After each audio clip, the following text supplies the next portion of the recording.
Thank you for your thoughts on the relationship and our meeting today. I am deeply honored and touched by your special gesture for my visit. Everything I have experienced here reflects the warmth and generosity of the people of Bangladesh. And for me, there is the wonderful feeling of visiting a close neighbor. This morning, I paid tribute to Bangabandhu, a great leader of our era. His vision and leadership, his humanism and sacrifices gave birth to the dream of Sonar Bangla. Today, that dream prospers through the leadership of Prime Minister Sheikh Hasina and the genius of the people of Bangladesh.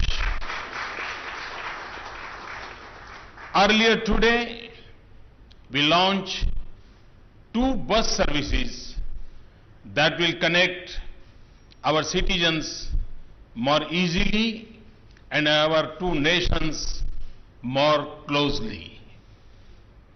We were privileged to have with us the Chief Minister of West Bengal. These 2 events highlight our shared values and interconnected destinies. My first visit to Bangladesh is a special moment for me. My personal journey has been enriched by the good wishes of countless people here. We are not just neighbors. We are 2 nations bound by the threads of history, religion, culture, language, and kinship, and of course, passion for cricket. We have the emotional bonds of shared struggles and sacrifices that brings us together as sovereign and equal nations. Now, we are successful fellow travelers on the road to development. Our growing cooperation is a picture of my deeply held belief in the shared prosperity of neighbors. That is why the future I dream of India is the future I wish for Bangladesh.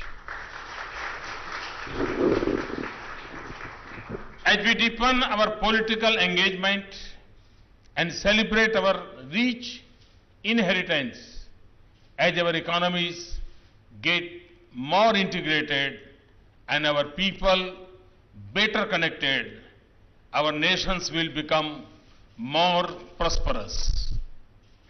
I will also open new economic doors for India's northeast, and it will enable our 2 countries to integrate South Asia and connect it with the dynamic East. The vision of SAARC is a gift of Bangladesh. We are also among the largest contributors to United Nations peacekeeping, and we can also make our region safer and more prosperous and the seas more secure. This is a relationship of great importance for us and our region. The visit is at a historic moment. We have resolved a question that has lingered since independence. Our 2 nations have a settled boundary. It will make our borders more secure and people's lives there more stable. Our Parliament's approval of land boundary agreement reflects the consensus in India on relation with Bangladesh. We accepted the settlement of the maritime boundary last year. It is evidence of the maturity of our ties and our shared commitment to international rules. So we stand at a moment of huge opportunity in our relationship.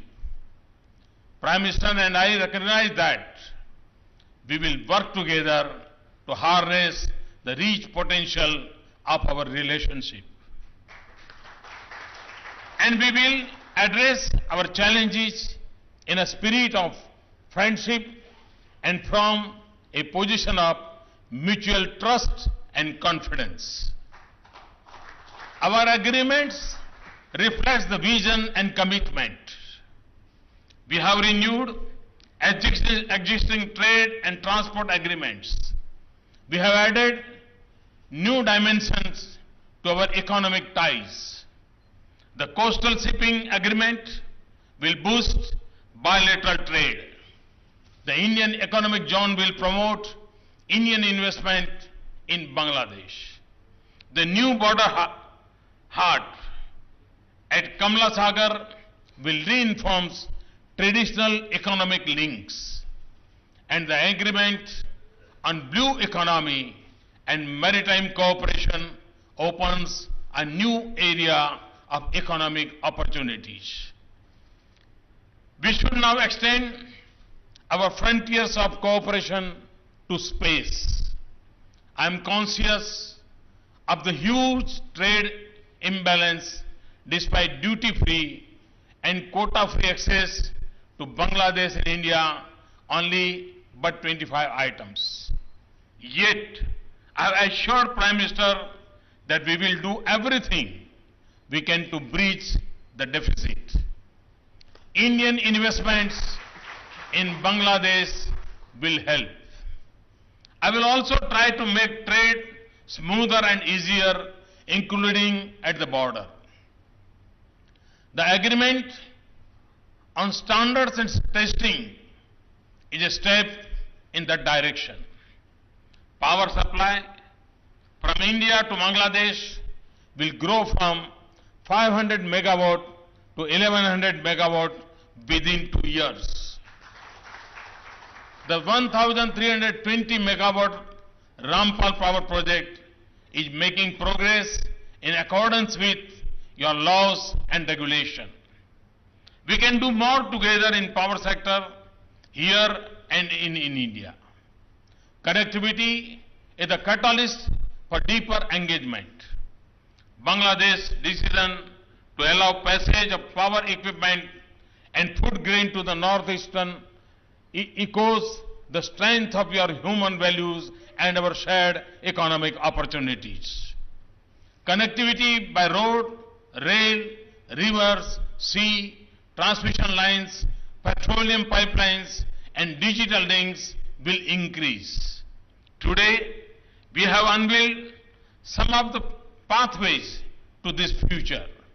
As I have said before, we will deepen regional connectivity and cooperation between Bangladesh, Bhutan, India, and Nepal. There is a natural logic to this arrangement. Our development partnership is scaling new heights. The quick implementation of the line of credit of $800 million and full disbursement of $200 million in grant is a tribute to our cooperation. We are pleased to extend another line of credit of $2 billion to support infrastructure and other development activities in Bangladesh.